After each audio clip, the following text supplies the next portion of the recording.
Hello friends, welcome to our ఇంటి వంట channel. ఈరోజు మనం పునుగులు లేదా చల్ల పునుగులు ఎలా చేయాలో చూద్దాం. ఇవి మార్నింగ్ బ్రేక్ఫాస్ట్గా కానీ ఈవినింగ్ స్నాక్స్గా కానీ ఎలాగైనా తీసుకోవచ్చు. నోటికి ఎంతో రుచిగా ఉంటుందండి. సో వీడియోలోకి వెళ్ళే ముందు నాదొక చిన్న విన్నపం. మీరు మా ఛానల్ని ఫస్ట్ టైం చూసినట్లయితే సబ్స్క్రైబ్ చేయండి. అలాగే మా వీడియోస్ మీకు నచ్చినట్లయితే లైక్, కమెంట్, షేర్ చేయండి. మరి వీడియోలోకి వెళ్ళిపోదామా?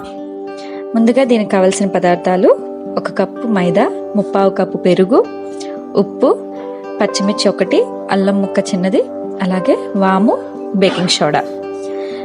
సో ముందుగా ఒక బౌల్లో కానీ లేదా గిన్నెలో కానీ మనం తీసుకున్న మైదాని వేసుకొని ఇవన్నీ అందులో వేసుకోవాలండి. అంటే వాము, ఉప్పు, పచ్చిమిర్చి, అల్లం, బేకింగ్ సోడా ఇవన్నీ వేసుకొని ఒకసారి కలుపుకోవాలి.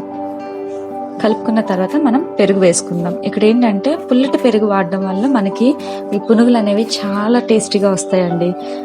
మామూలు పెరుగు వాడితే మనకు ఆ టేస్ట్ అనేది రాదు. సో పుల్లటిదే వాడాలి. అది కూడా వేసుకొని మనం బాగా కలుపుకోవాలండి. కొంచెం కొంచెం వాటర్ వేసుకుంటూ, మరీ జారుగా కాకుండా మరీ గట్టిగా కాకుండా కలుపుకోవాలి. ఇలా కలుపుకున్న మిశ్రమాన్ని మనం 1 గంట సేపు వదిలేసేయాలి. రెడీ అయిపోయిందండి. సో ఇప్పుడు మనం డీప్ ఫ్రైకి సరిపడా ఆయిల్ పెట్టుకొని దీన్ని కొంచెం కొంచెం వేసుకోవాలన్నమాట. ఇలా బాల్స్ లాగా వేసేసుకోండి.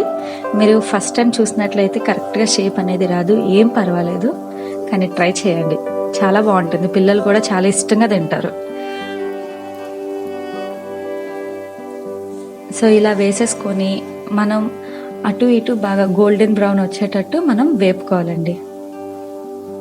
మామూలుగా అయితే ఒక సైడే ఫ్రై అవుతుంది. సో జాగ్రత్తగా అటు ఇటు కలుపుకుంటూ మనం ఫ్రై చేసుకోవాలి.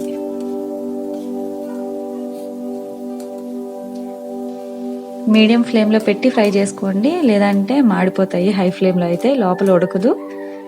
సో చూసారు కదండి, మంచిగా కలర్ వచ్చేసింది. ఇంకా తీసేసుకోవడమే. ప్లేట్లోకి వేసేసుకుందాం. అంతేనండి, ఎంతో టేస్టీగా ఉండే పునుగులు అనేవి రెడీ అయిపోయింది. దీన్ని చక్కగా పల్లీల చట్నీ లేదా ఏ చట్నీ అయినా సరే ఉంటే సూపర్గా ఉంటుందన్నమాట. సో మీరు కూడా ట్రై చేయండి. ఎలా వచ్చిందో మాకు కమెంట్ సెక్షన్లో మెన్షన్ చేయండి. Thank you.